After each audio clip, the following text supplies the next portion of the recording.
es la iglesia Puerta de Esperanza, situada en San Lucas, Zacatepeques, República de Guatemala, en América Central. Para la gloria de Dios, nuestra congregación fundamenta su fe en Jesucristo y en las Santas Escrituras. Agradecemos a Dios que hoy se pueda contar con Internet para cumplir con cabalidad el mandamiento de nuestro Señor Jesucristo, que es predicar el Evangelio en todas partes del mundo. Con mucho agrado, ofrecemos hoy la prédica de nuestro pastor general, el licenciado Gustavo Adolfo Bonilla. Correcto, entonces estamos en el capítulo número 9 del, del Evangelio de Marcos. La semana pasada habíamos llegado hasta el versículo 2, pero nos fuimos muy rápido por el tiempo, que yo estaba ya presionado ahí por el tiempo, entonces vamos a repetir el versículo número 2 y seguimos hasta con los siguientes. Entonces estamos viendo aquí, decíamos Marcos capítulo 9, y entonces el versículo número 2 nos dice lo siguiente. Dice, 6 días después, Jesús tomó a Pedro, a Jacobo y a Juan y los llevó aparte solos a un monte alto y se transfiguró delante de ellos.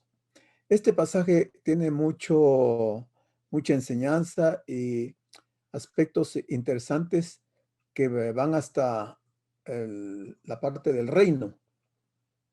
Recuerden que los discípulos estaban insistiendo con el Señor si en ese momento Él iba a establecer su reino, y el Señor les está hablando de que le es necesario morir, que sufrir y ir a la cruz y morir, y ellos están un poco confundidos porque no saben qué pensar, sabiendo que para ellos era el Mesías y no cabía en sus mentes que el Mesías fuera a morir. Para ellos la idea era que el Mesías venía a reinar y que los iba a sacar del problema político en que se encontraban con Roma.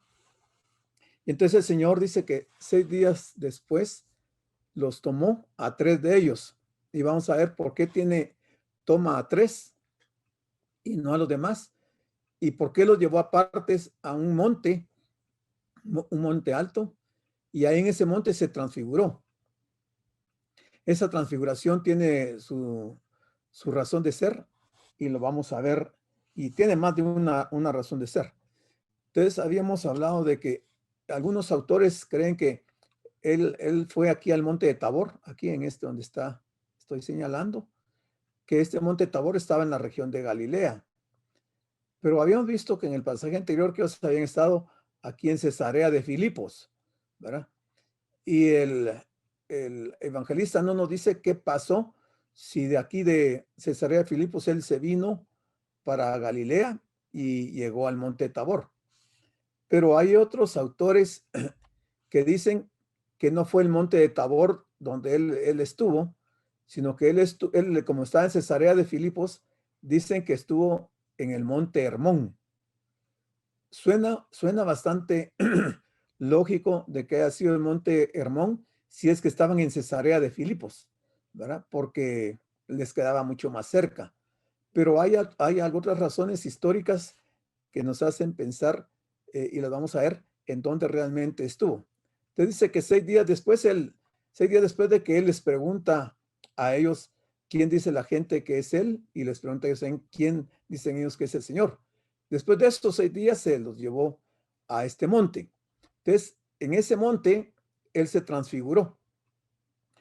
Y lo que ven los 3 discípulos, Pedro, Jacobo y Juan, es la imagen del Señor totalmente transfigurado. Transfiguración quiere decir tomar otra forma. Y entonces lo ven en toda su plenitud de su deidad. Y dice que sus vestidos eran blancos, eran resplandecientes, y ahí da toda la descripción, lo vamos a ver. Lo curioso es que no explica Marcos por qué Pedro, Jacobo y Juan saben que es Moisés y Elías los que están ahí. Es probable que después de la transfiguración el Señor les haya dicho a ellos que Elías y Moisés. Pero tuvo que haber sido en ese momento porque luego que ellos tienen esta visión, ellos quieren construir 3 enramadas para que el Señor y Moisés y Elías estén en esas enramadas. Entonces aquí hay algunos misterios que no están claros en la narrativa del Evangelio. Habíamos visto que este es el monte de Tabor, ese es al día de hoy, como es el monte de Tabor, está bastante pelón, ¿verdad? Lo han deforestado, pero en aquellos días ha sido un monte con más vegetación. Entonces dice, se cree que es el sitio de la transfiguración de Jesús, hablando del monte Tabor, y de la batalla entre Barak y el ejército de Javín, comandado por Císara. Sin embargo, justo antes de la transfiguración, un poquito antes de la transfiguración, Jesús y sus discípulos se encontraban en la región de Cesarea de Filipo, lo que hablamos, ¿verdad? Que estaban en Cesarea de Filipo, como dice que 6 días después fue después de esto. Cesarea de Filipos actualmente dice que se llama Banias. Entonces aquí tengo la otra referencia que estaba investigando, que dice que otros historiadores aseguran que la transfiguración se llevó a cabo en el monte Hermón, que sí suena un poco razonable porque el monte Tabor está en Cesarea de Filipos y en cambio el otro está en Galilea, el monte Tabor. Pero vamos a seguir viendo lo que hay en la historia. En ese monte Tabor existe una basílica que se le llama de la Transfiguración. La fecha de las iglesias más antiguas en el monte Tabor no se sabe. El peregrino anónimo de Piacenza vio 3 basílicas en el año 570 de nuestra era. Wilibaldus en el 723 menciona solo una iglesia dedicada a Jesús, Moisés y Elías. Esa iglesia está en el monte Tabor, en Galilea. Entonces, por estas referencias, parece ser que sí, el Señor descendió de Cesarea de Filipos y llegó a Galilea y estuvo en el monte Tabor. Podrían haber sido, dice, 3 capillas unidas, hablando de esta Basílica de la Transfiguración, que hubieran sido 3 capillas unidas en una sola edificación. La iglesia actual fue construida en 1924 y le pertenece a los franciscanos. Y esta es esta Basílica de la Transfiguración que está exactamente en el monte Tabor. Entonces, aquí cabe la pregunta, ¿por qué el Señor escogió solo a 3 de sus discípulos para esta ocasión?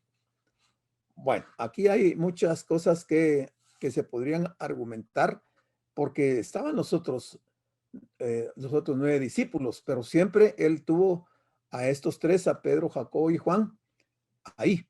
Pero veamos algunas de esas razones. Lo primero,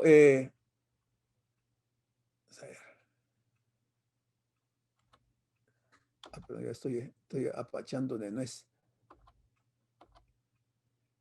Te dice, lo primero que notamos es, primero, que también escogió a estos 3 mismos discípulos cuando llevó a cabo la resurrección de la hija de Jairo. Eso está en Marcos 5, 35 al 42. Ahí también llevó a Pedro, Jacobo y Juan. Pero también cuando se apartó a orar en el huerto de Getsemaní, en Marcos 14, 32, 33, nuevamente los que estaban cerca de él eran Pedro, Jacobo y Juan. O sea, como que eran los demás más de confianza del Señor, o quizás estos discípulos se destacaban porque querían estar muy cerca del Señor en los momentos más importantes. Podemos decir, por lo tanto, que fueron testigos del glorioso poder de Cristo para resucitar muertos y también de sus momentos de mayor angustia y dolor. Sin duda, el Señor los estaba preparando para una obra especial. Este ya es alguno de los argumentos que se tienen de por qué son ellos 3, porque el Señor los estaba preparando para algo especial a Pedro, Jacobo y a Juan.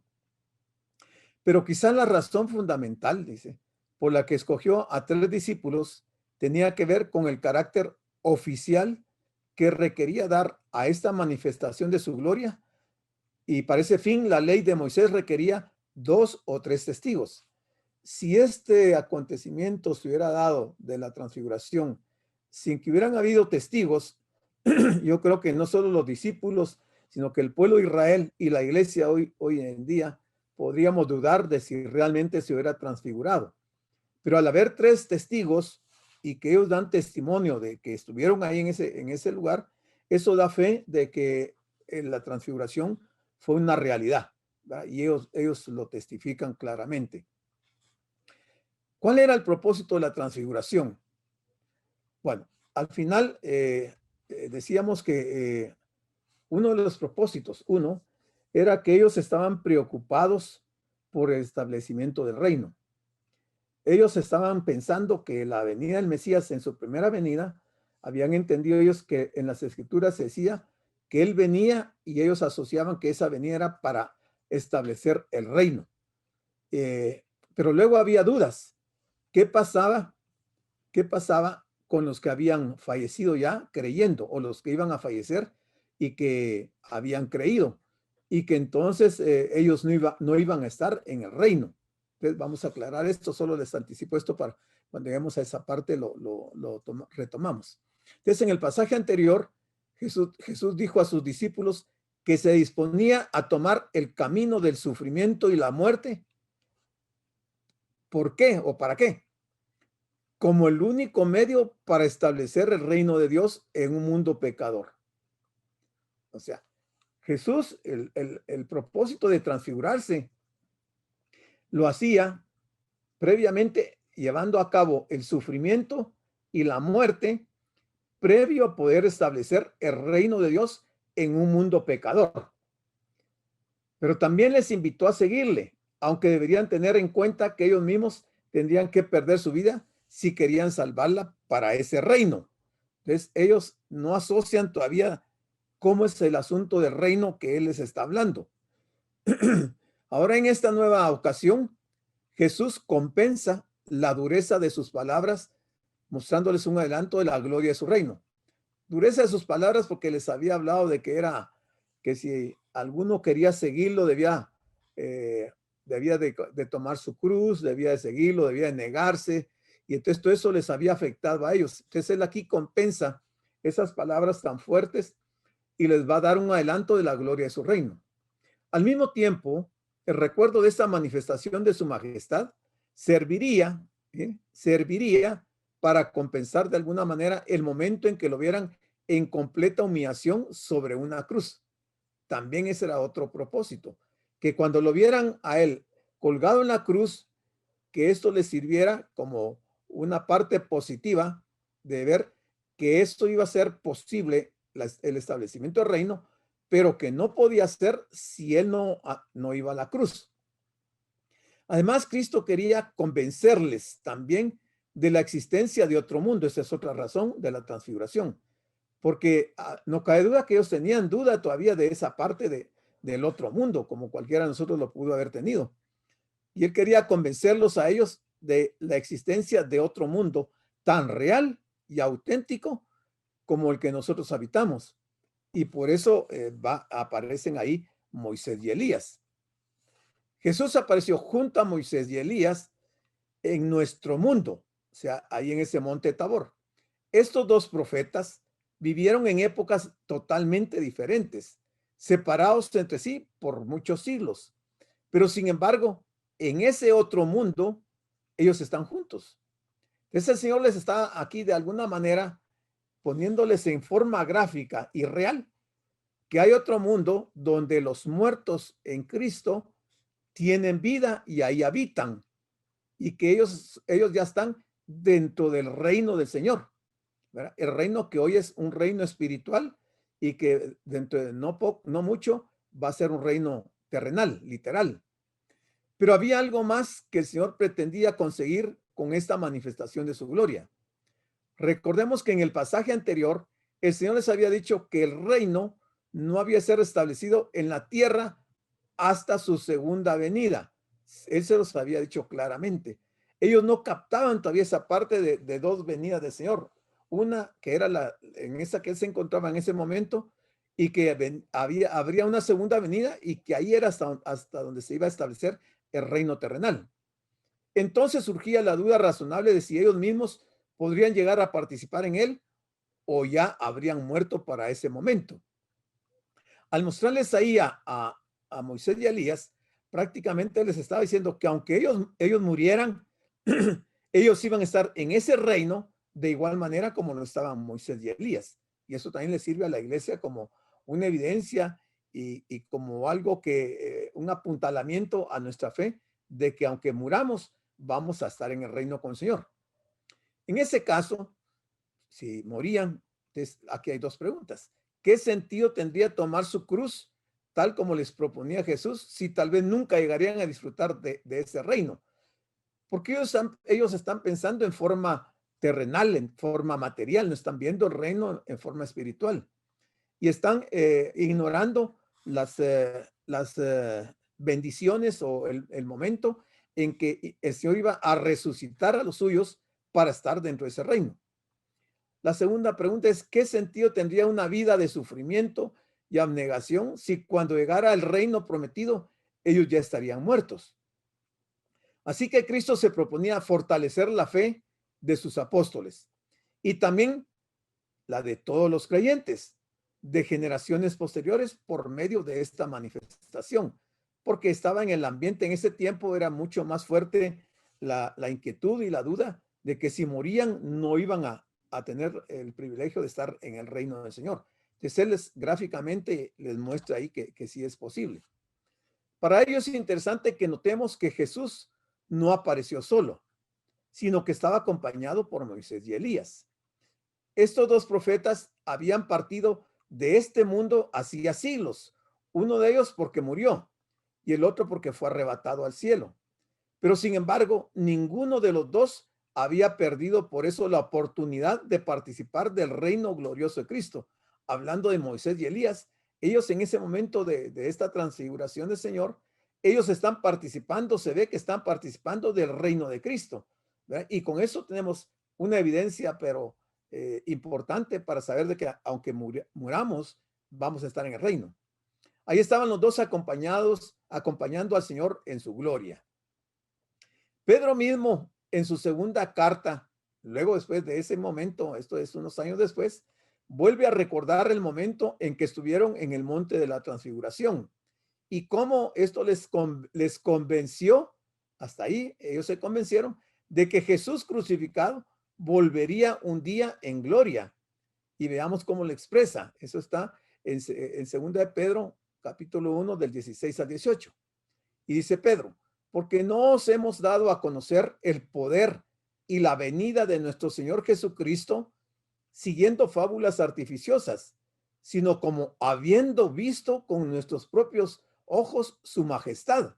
Aquí está dando el testimonio de cuando él estuvo ahí en el monte de la transfiguración.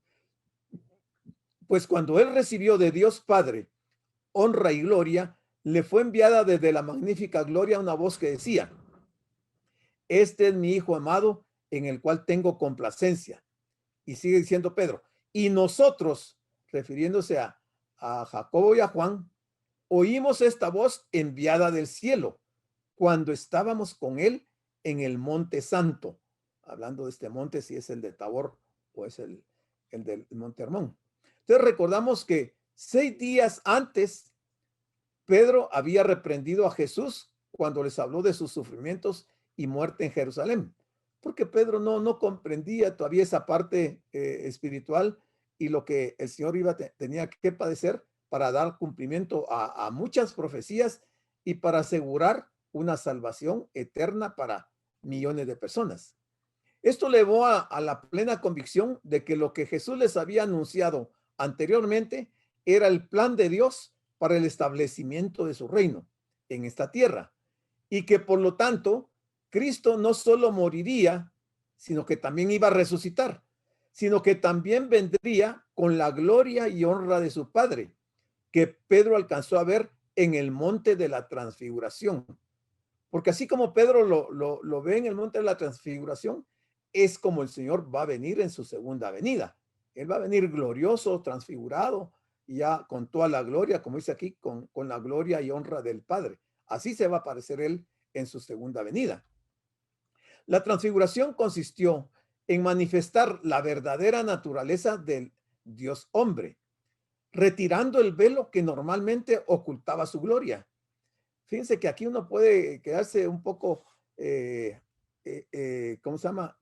Perplejo de pensar cómo hizo Dios para ocultar esa gloria de él, porque Dios en su gloria y el mismo Señor es algo, pero que la gente humanamente no se puede ver al Señor por la gloria con que él está revestido. Y ocultar esa gloria fue algo extraordinario. Dice, entonces, por unos instantes dejó traslucir aquella majestad y gloria que le eran propias. Desde este punto de vista, lo realmente milagroso no fue la transfiguración, sino el hecho de velar su gloria durante su ministerio terrenal entre los hombres. De manera que ningún hombre se dio cuenta que él era Dios porque les había velado el poder contemplar su gloria, ¿verdad? La gloria con que él estaba revestido, para que su obra fuese posible. Entonces veamos el versículo 3, dice. Y sus vestidos, sigue relatando Marcos, se volvieron resplandecientes, muy blancos, como la nieve, tanto que ningún lavador en la tierra los puede hacer tan blancos. Se ve que aquí Marcos tiene algún problema de vocabulario, de poder expresar en palabras humanas cómo era la vestidura del Señor, porque a él lo único que se alcanza a pensar es que eran tan blancos, y él lo compara como con la nieve, y dice que ningún lavador en la tierra los puede hacer tan blancos. O sea, él está relatando ahí lo que Pedro le ha contado, que era algo extraordinario. Entonces, cuando él habla de esa parte, dice, la divina gloria emanada de Jesús hizo que sus vestidos irradiaran una luz blanca, brillante. La luz es frecuentemente asociada con la presencia visible de Dios, y eso lo podemos ver en Salmos 104:2, Daniel 7:9 y Apocalipsis 1:14. Aquí tengo una cita, la de Daniel 7:9, dice Daniel, estuve mirando hasta que fueron puestos tronos y se sentó un anciano de días cuyo vestido era blanco como la nieve. Exactamente lo que está diciendo Marcos, que el vestido era blanco como la nieve, porque es esa limitación en nuestro idioma, en nuestro lenguaje, para poder describir algo que es espiritual. Y el pelo de su cabeza como lana limpia, su trono llama de fuego y sus ruedas del mismo fuego ardiente. Bueno, entonces ahora el versículo número 4 nos dice lo siguiente. Dice, y les apareció Elías con Moisés, que hablaban con Jesús. Aquí uno se pone a pensar, si nosotros hubiéramos estado en lugar de Pedro o de Jacobo o de Juan, y vemos al Señor, y vemos que tanto Elías como Moisés están hablando con Jesús. No es Jesús hablando con ellos, sino que Moisés y Elías hablaban con Jesús. ¿Qué estaban hablando? ¿Verdad? Porque recordemos que ya estaba a menos de 6 meses de que él fuera a la cruz. Entonces, probablemente están hablando de los acontecimientos de la crucifixión y de la resurrección. Están hablando con Jesús.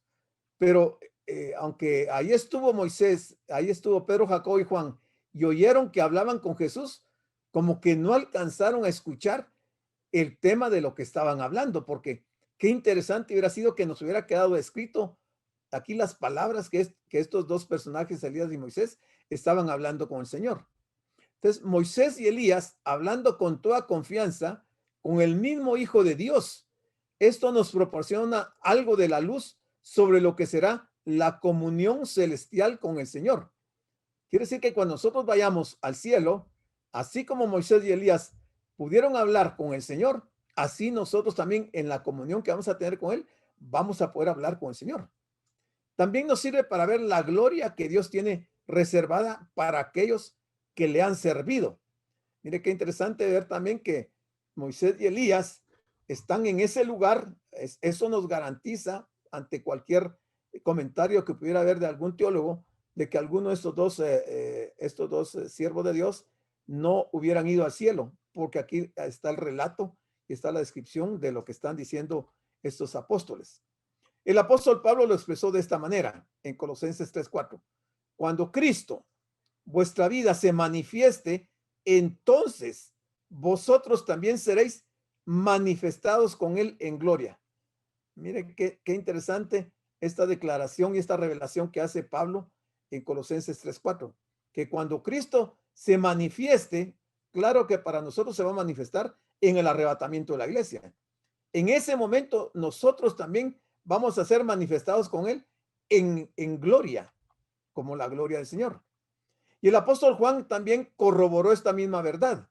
Dice 1 Juan 3:2, amados, ahora somos hijos de Dios y aún no se ha manifestado lo que hemos de ser, pero sabemos que cuando Él se manifieste, seremos semejantes a Él, porque le veremos tal como Él es. Aquí es Juan el que está dando testimonio de eso y está afirmando categóricamente que aunque somos hijos de Dios, todavía no se ha manifestado lo que vamos a hacer, pero que cuando Él se manifieste, nosotros vamos a ser semejantes a Él, porque le veremos tal como Él es. Bueno, puede que en este mundo seamos menospreciados, seamos perseguidos, seamos despreciados, pero todo esto cambiará cuando el Señor se manifieste en su gloria. Todos recordamos la cantidad de críticas que recibió Moisés durante su ministerio, o cómo Elías tuvo que permanecer escondido por mucho tiempo huyendo de la impía Jezabel. Pero sin embargo, ahora están en la gloria acompañando al Señor. O sea, valió la pena lo que sufrió Moisés y lo que sufrió Elías en este mundo, porque ahora están disfrutando de algunas de esas promesas o de todas estas promesas que el Señor les había dado y que nos da a nosotros también. ¿Por qué de todos los personajes del Antiguo Testamento el Señor escogió a Moisés y Elías para este momento especial? ¿Por qué no fue Samuel? ¿Por qué no fue David? ¿Por qué no fue Job? ¿Por qué no fue alguno de esos personajes o Abraham? ¿Por qué escogió a Moisés y a Elías? Bueno, hay una razón por la cual él las escogió, o por lo menos algunas razones. Por un lado, debemos recordar que la ley fue dada a Israel por medio de Moisés. Y aquí nos estamos refiriendo también al pacto mosaico. Y que Elías era un buen representante de los profetas de la antigüedad. O sea, entre los profetas de la antigüedad, Elías es uno de los que es un buen representante. Desde este punto de vista, podemos decir que la obra que Cristo se disponía a realizar en la cruz y que tampoco había agradado a los discípulos cuando se le anunció, era el cumplimiento de todo lo que con anterioridad se había anunciado por la ley y los profetas. O sea, esto estaba ya profetizado. Y así lo expresa Lucas en capítulo 24, del versículo 25 al 27. Entonces, también esa es otra razón por qué se escoge a Moisés y a Elías. Pero por otro lado, Moisés y Elías representaban también dos formas diferentes de entrar en el reino de los cielos. Moisés lo hizo por medio de la muerte, Deuteronomio 34:5. Mientras que Elías fue llevado al cielo sin tener que morir, Segunda Reyes 2:11. Aquí está representando lo que va a suceder en el día del arrebatamiento, porque dice Pablo que los muertos en Cristo, habla que la figura es Moisés, los muertos en Cristo resucitarán primero y los que hayamos quedado seremos arrebatados. Y aquí está Elías representando esa figura para encontrarnos con el Señor. Y en la actualidad muchos creyentes están entrando en la gloria por medio de la muerte, aunque otros muchos tenemos la esperanza de ser arrebatados por el Señor en su venida y no tener que gustar la muerte. Está en 1 Tesalonicenses 4, versículos 16 y 17. Muy bien, entonces veamos qué nos dice el versículo 5. Entonces Pedro dijo a Jesús, llevemos la secuencia de los versículos. Entonces Pedro, que era el que siempre estaba inquieto, se dirigió al Señor en ese momento en que están arriba en el monte y le dice, maestro. A mí me llama la atención por qué le llama maestro, porque pudo haberle llamado Señor, porque muchos maestros habían en Jerusalén, pero él le llama maestro y le dice, maestro, bueno es para nosotros que estemos aquí y hagamos 3 enramadas, una para ti, otra para Moisés y otra para Elías. ¿Qué está Pedro tratando de decirle aquí al Señor O sea, él interrumpe la plática que tienen Moisés y Elías con el Señor y le hace este planteamiento al Señor. Entonces Pedro no pensó lo que decía, pero por otro lado podemos hacernos eco de su alegría y gozo. Qué bueno es estar aquí. Imagínese usted en el monte viendo al Señor transfigurado, viendo la gloria absoluta del Señor. Qué alegría produciría eso ahí, y tal vez un poco de temor ver al Señor glorificado. Todos los creyentes sentimos la misma emoción cuando pensamos en el momento en que por fin estemos con el Señor en su gloria. Nosotros también diremos, qué bueno es estar aquí. Y ninguno deseará moverse de ahí. Nadie. ¿Quién va a querer apartarse de un escenario como ese que Pedro está relatando acá? Pedro, en medio de tanta emoción, se había olvidado de los demás discípulos, porque al pie de la montaña estaban los otros discípulos. Se olvidó de ellos, que no estaban con ellos ahí arriba en el monte acompañándolos. Entonces en el versículo 6 dice, porque no sabía lo que hablaba. Aquí mire, cuando Pedro dice, maestro, bueno, es que para nosotros que estemos aquí y hagamos 3 enramadas, dice, Pedro no sabía lo que hablaba, porque por un lugar dice que estaban, por una parte, estaban espantados. O sea que les causó un poco de temor ver al Señor glorificado. Estaban espantados, dice. Entonces veamos qué nos sigue diciendo Marcos. Entonces vino una nube que les hizo sombra, y desde la nube una voz que decía. O sea, ellos están asustados, están viendo al Señor en su gloria total, absoluta. Ahí está Moisés y Elías, y de repente, ahí en la montaña, hasta arriba de la montaña, se aparece una nube, vino una nube que les hizo sombra, quiere decir que había claridad, y aquí les hace sombra. Y entonces esa voz les dice, este es mi hijo amado, a él oíd. O sea, esta es una declaración, pero importantísima dentro de nuestra fe como creyentes. En el Antiguo Testamento, la presencia de Dios se relacionaba frecuentemente con una nube. Moisés recibió la ley sobre un monte que fue cubierto por la nube de la gloria de Dios, según está escrito en Éxodo 24, del 12 al 18. Pero también fue en una nube como Dios vino al tabernáculo y lo llenó con su gloria. Éxodo 40, 34. Los sacerdotes sabían que la presencia de Dios en el tabernáculo, porque se aparecía en una nube sobre él. Levítico 16, 2. Cuando Salomón llevó el arca al templo que había construido, nuevamente una nube llenó la casa de Jehová. Eso está en 1 Reyes 8:10. O sea, en ese periodo, la presencia de Dios se manifestaba por medio de una nube. Y aquí tenemos algunos de muchos pasajes que nos dicen que era la forma en que Dios se presentaba. Pero en medio de esa escena tan gloriosa, lo que se subraya es la declaración del Padre. Este es mi hijo amado, a él oíd. Quizás ellos estaban oyendo las palabras de Elías o de Moisés, pero la voz les dice que oigan al hijo, a nadie más. Los grandes representantes de la ley y de los profetas del Antiguo Testamento habían tenido un misterio preparatorio que se cumplió con la venida del Hijo.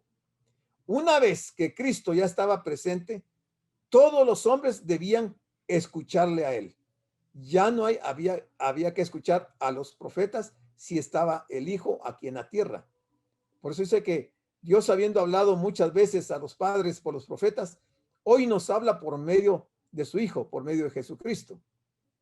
En la carta a los Hebreos, dice en Hebreos 1, 1 al 2, Dios, habiendo hablado muchas veces y de muchas maneras en otro tiempo a los padres por los profetas, en estos postreros días nos ha hablado por el Hijo, a quien constituyó heredero de todo y por quien asimismo hizo el universo. Interesante este texto de Hebreos 1, 1, 2. Como alguien ha dicho, las estrellas desaparecen cuando sale el sol. refiriéndonos al Señor y a los profetas. Bueno, sigamos, el versículo 8 dice, y luego, cuando miraron, después de haber oído la voz, vieron la nube, vieron a Elías, vieron a Moisés, cuando miraron, no vieron más a nadie consigo, sino a Jesús solo. O sea, de repente desapareció Moisés y Elías y solo ven al Señor. Eso les ha haber causado un poco de curiosidad. Ellos estaban espantados por todo lo que estaba ocurriendo. Pero el Padre no solo estaba anunciando el clímax de su revelación en Cristo, también estaba manifestando su completa aprobación de la obra que el Hijo se disponía a realizar en la cruz. Esto tuvo que ser muy importante para los discípulos que días antes se opusieron a que Cristo tomara ese camino. Inmediatamente, Moisés y Elías desaparecieron, dejando solo a Jesús. Solo Cristo podía llevar a cabo la redención del mundo. Por eso Moisés y Elías salieron de escena, porque estaba por llevarse a cabo, por cumplirse esa profecía de la redención para la raza humana. Entonces ellos desaparecen, Moisés y Elías, y se queda solo el Señor. Versículo 9 dice, y descendiendo ellos del monte, o sea, no dice cuánto tiempo estuvieron ahí, pero luego que pasan todos estos acontecimientos, deciden bajar. Y dice, descendiendo ellos del monte, el Señor les mandó que a nadie dijesen lo que habían visto, sino cuando el Hijo del Hombre hubiese resucitado de los muertos. O sea, la prohibición de comentar esa experiencia es temporal, no iba a ser en definitiva, sino que estaba condicionada que se podía revelar hasta que Él hubiera resucitado. Y ellos guardaron ese secreto durante ese tiempo. Nuevamente Jesús mandó a sus discípulos que guardasen silencio sobre su transfiguración, de la misma forma que antes les había mandado que no dijesen a nadie que Él era el Cristo, según Marcos 8, 29 al 30. Sin embargo, esta prohibición era temporal y había de durar hasta que el Hijo del Hombre hubiese resucitado de los muertos. Pero, ¿por qué no podían anunciarlo hasta después de la resurrección? Fundamentalmente, porque la muerte y resurrección de Cristo les darían las claves para entender correctamente su persona y su obra en este mundo. Recordemos que ellos están en un proceso de aprendizaje y entonces se están dando muchas revelaciones importantísimas con relación a la muerte del Señor, a su resurrección y a su reino. Y eran cosas que ellos estaban luchando por entenderlas, y el Señor está acelerando el paso en esos momentos para instruir a sus apóstoles y dándoles ejemplos claros como esta transfiguración para que ellos comprendieran esta revelación. Bueno, entonces el versículo número 10 nos dice, y guardaron la palabra entre sí, o sea, no comentaron. Ellos sí obedecieron a lo que el Señor les dijo. Guardaron la palabra entre sí, discutiendo qué sería aquello de resucitar de los muertos. No entendían lo de la resurrección.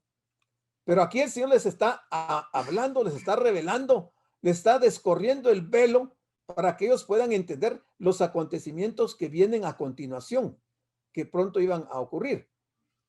Entonces discutían qué sería aquello de resucitar de los muertos. Los discípulos no aceptaban la muerte del Señor y por lo tanto tampoco lograban entender lo relacionado con su resurrección.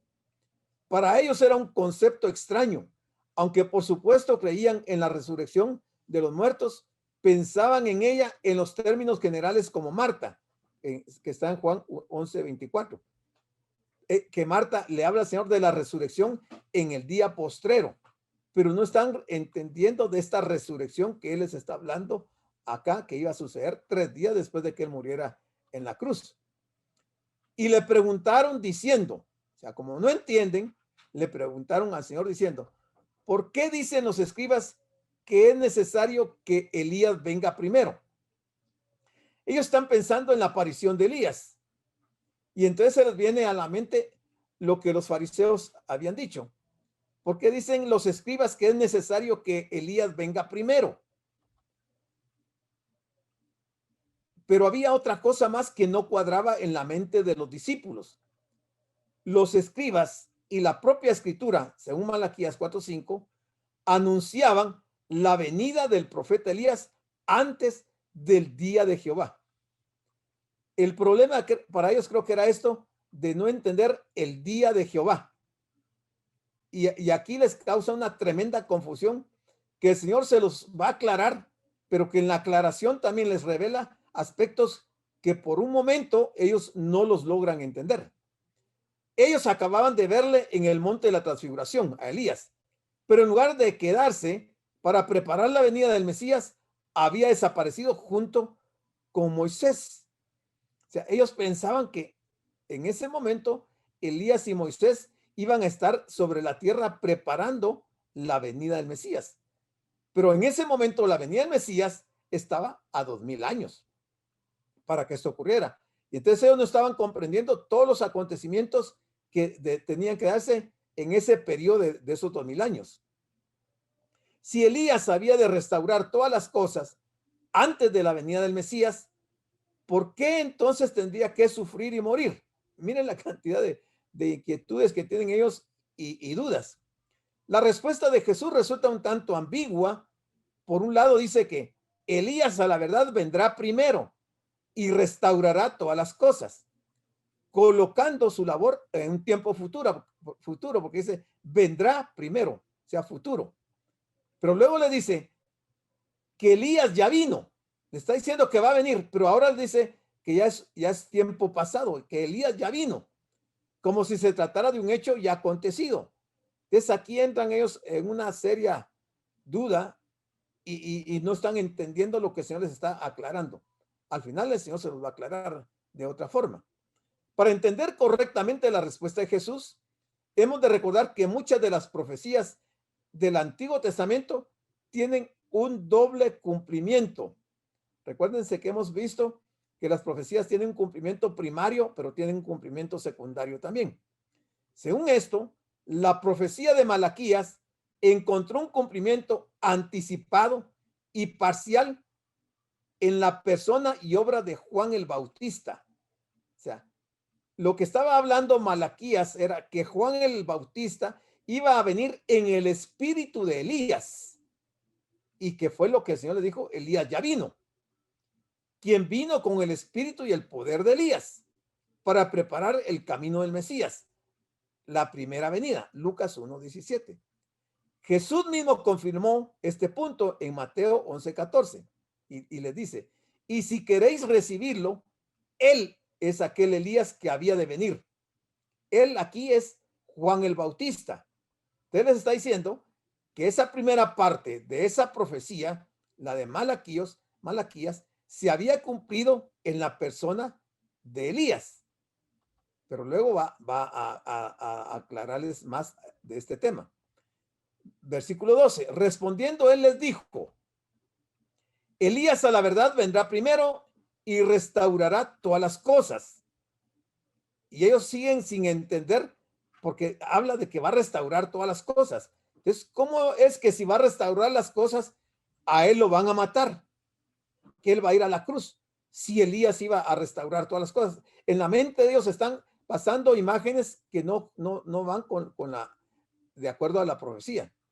Y así lo entendieron finalmente los discípulos. Mateo 17, 12, 13. Dice: entonces los discípulos comprendieron que les había hablado de Juan el Bautista, pero queda todavía su cumplimiento más pleno.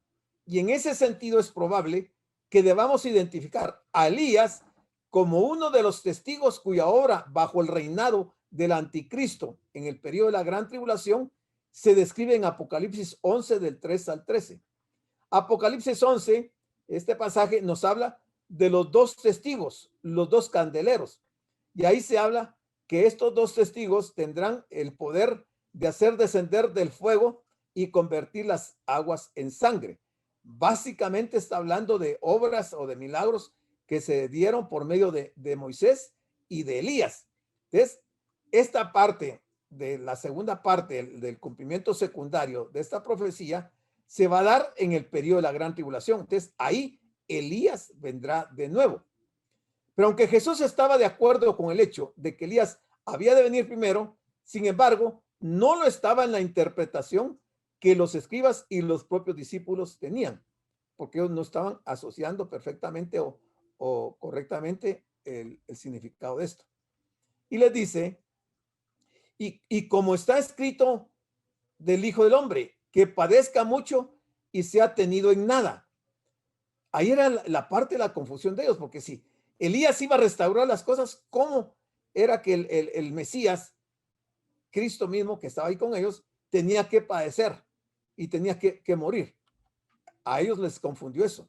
Es evidente que todas las ideas y nociones preconcebidas de los discípulos estaban equivocadas. De hecho, Jesús estaba tratando de llevarlos a ver que no solo el heraldo había sido matado cruelmente, sino que el mismo Mesías, había de acabar en una cruz, tal como había padecido Juan el Bautista, así va a padecer también Jesús. La muerte de Juan el Bautista era una muestra de lo que le harían al Hijo del Hombre. Rechazaron al heraldo, acabarían rechazando al rey también.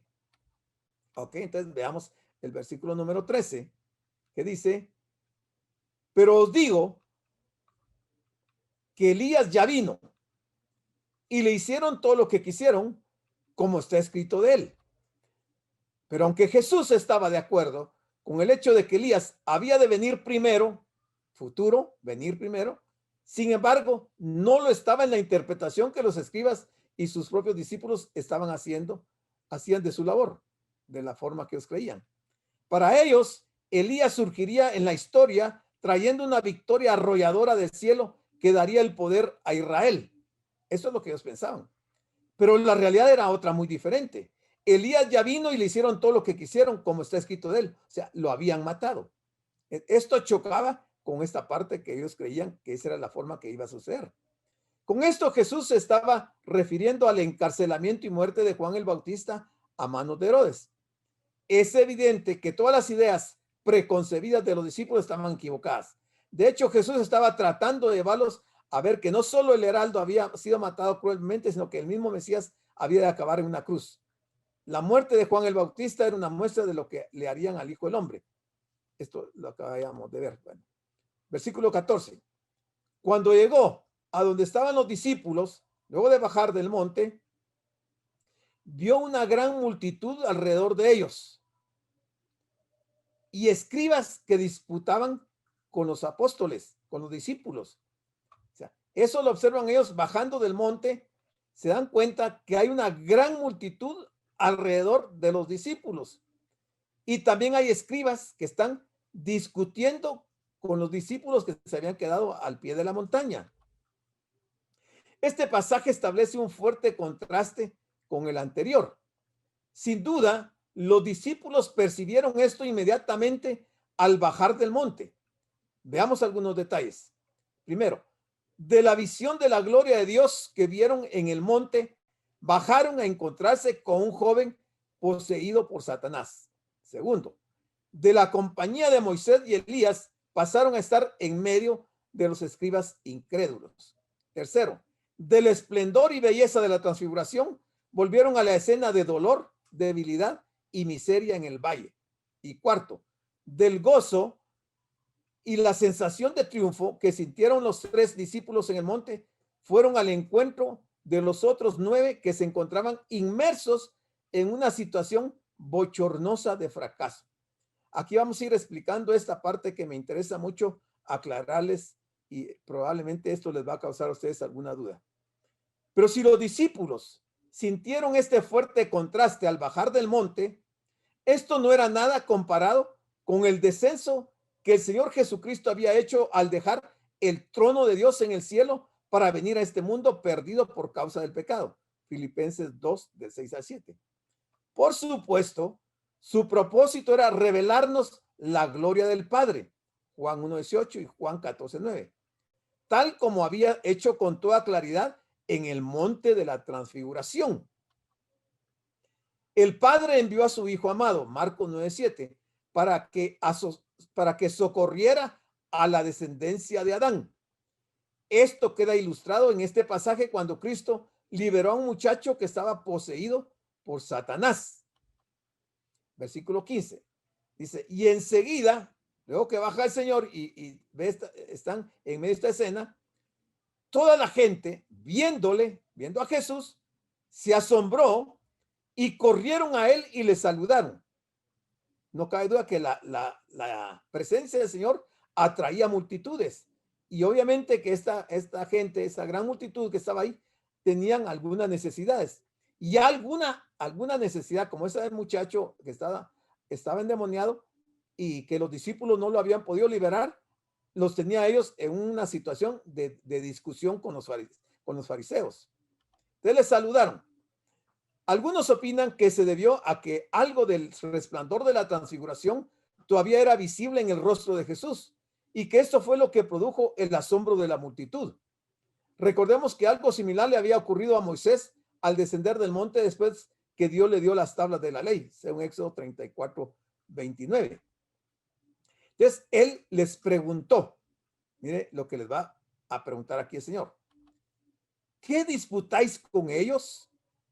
Porque él se da cuenta que están disputando los escribas con los apóstoles. Entonces les pregunta, ¿qué disputáis con ellos? Cuando Jesús les preguntó qué era lo que discutían con los escribas, ellos estaban avergonzados y no contestaban nada. Fue entonces cuando salió un hombre de entre la multitud que explicó cómo había venido buscándole a él, pero al no encontrarle trajo a su hijo endemoniado a los discípulos con el fin de que lo sanasen, pero la experiencia con ellos había sido frustrante. Aquí vamos a aclarar unos puntos que a mí me interesa mucho trasladárselos a ustedes para que entendamos. Versículo 17. Y respondiendo uno de la multitud, dijo: Maestro, traje a ti mi hijo que tiene un espíritu mudo. Y no iba a ser solamente un espíritu mudo, porque más adelante vamos a encontrar la aclaración. Es evidente que en este caso la enfermedad estaba relacionada con la posesión demoníaca. Aquí hay una posesión. Sin embargo, debemos ser cautelosos porque no siempre hay una relación entre la enfermedad y la presencia de un espíritu inmundo. Eso no se puede generalizar. En este caso, así era la situación. Tal vez lo que más nos cuesta entender es cómo el demonio había logrado tomar posesión de este muchacho cuando era un niño. Mire, o sea, que los niños pueden ser poseídos por los demonios, porque aquí tenemos un caso, ¿verdad? Que había posesión en un niño, tal como lo indica el padre. En cualquier caso, el pasaje sirve para ilustrar con claridad que en un mundo bajo la maldición, ni siquiera la infancia es la edad de la inocencia, pues como vemos aquí, en algunos casos, el diablo adquiere dominio sobre el corazón en una edad muy temprana. Pero si Satanás puede llenar el corazón de un niño o de un joven, de la misma forma también puede ser llenado por el Espíritu Santo. Lo que nos debe animar a predicar el evangelio también a los niños. Y sigue diciendo el padre de este niño, el cual, refiriéndose al demonio, donde quiera que le toma, ¿qué es lo que hace? Le sacude, lo hace que eche espumarajos, lo hace crujir los dientes y se va secando. Y entonces dice, y dije a tus discípulos que lo echasen fuera y no pudieron. Y no pudieron. Pregunto, ya nos va a llegar la hora, pero pregunto, usted me contesta, ¿por qué los discípulos no pudieron echar fuera el espíritu de ese muchacho? Eran apóstoles. Porque no tenían el Espíritu Santo todavía. Porque no tenían el Espíritu Santo. ¿Por qué no tenían el Espíritu Santo? Porque el Señor solo los estaba discipulando y preparando, pero aún no los había ungido. Ok. Como lo hizo ya en, ¿cómo se llama? En el aposento alto. Uh-huh. O sea, hasta ahí se da el derramamiento del Espíritu. Ajá. Hasta ahí va a cambiar la situación. Entonces, aquí analicemos eso bajo ese punto de vista.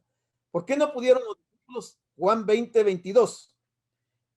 El Señor ya resucitado dentro del periodo de entre la Pascua y el Pentecostés. Dice, y habiendo dicho esto, sopló y les dijo, recibid el Espíritu Santo.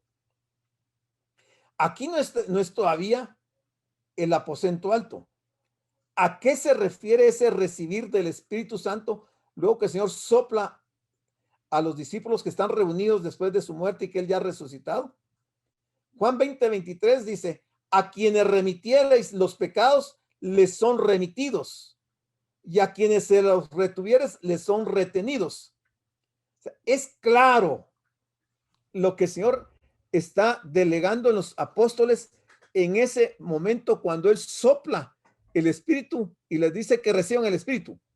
Lo que podían hacer era remitir los pecados y a quienes se los retuvieren les son retenidos. ¿Quiere decir esto que los apóstoles podían perdonar pecados? ¿Piensan ustedes que están hablando eso? ¿Qué quiere decir? Que a quienes remitieran los pecados les son remitidos y a quienes se los retuvieran les son retenidos. Es algo interesante esto. Miremoslo. Sopló. Creemos que aquí, en el pasaje de Juan, Jesucristo al soplar impartió la vida eterna a estos hombres dándoles el Espíritu de Dios. Esto les sostendría y les daría seguridad en el intervalo entre su ascensión y la venida del Espíritu Santo en el día de Pentecostés. En el día de Pentecostés, el Espíritu Santo vendría y serían bautizados por el Espíritu y unidos al cuerpo de Cristo, es decir, a la iglesia.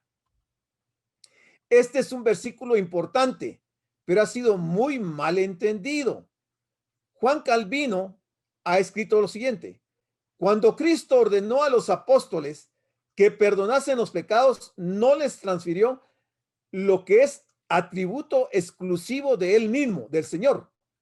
Le pertenece a él, a Jesús, perdonar los pecados. Solo él puede perdonar pecados. Simplemente les encargó que en su nombre proclamasen el perdón de pecados. Eso fue lo que les dijo el Señor ahí con esas palabras.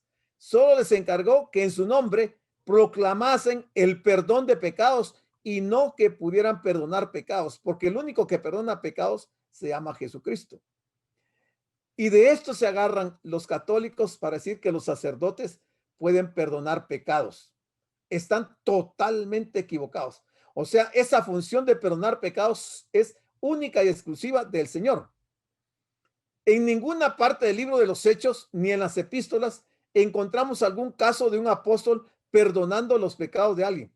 Ninguno. No hay ninguna sola historia en el libro de los Hechos donde algún apóstol haya perdonado pecados. Sí fueron a todas partes proclamando el perdón de pecados.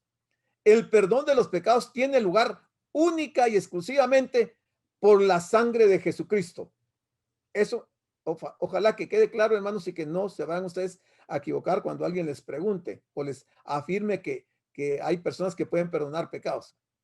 Entonces 19 dice, y respondiendo él les dijo, nos vamos a quedar aquí, que ya son las 8 y lo que viene me va a llevar mucho tiempo y es muy interesante. De veras que esto, lo que vamos a ver la otra semana, por favor, no, hoy es miércoles, el viernes, por favor no se lo vaya a perder porque se aclara mucho de estos pasajes que son pasajes un poco conflictivos, pero nos quedamos hasta el 18, seguiremos con el 19 y les cedo el tiempo por si tienen preguntas, comentarios o aportes u opiniones.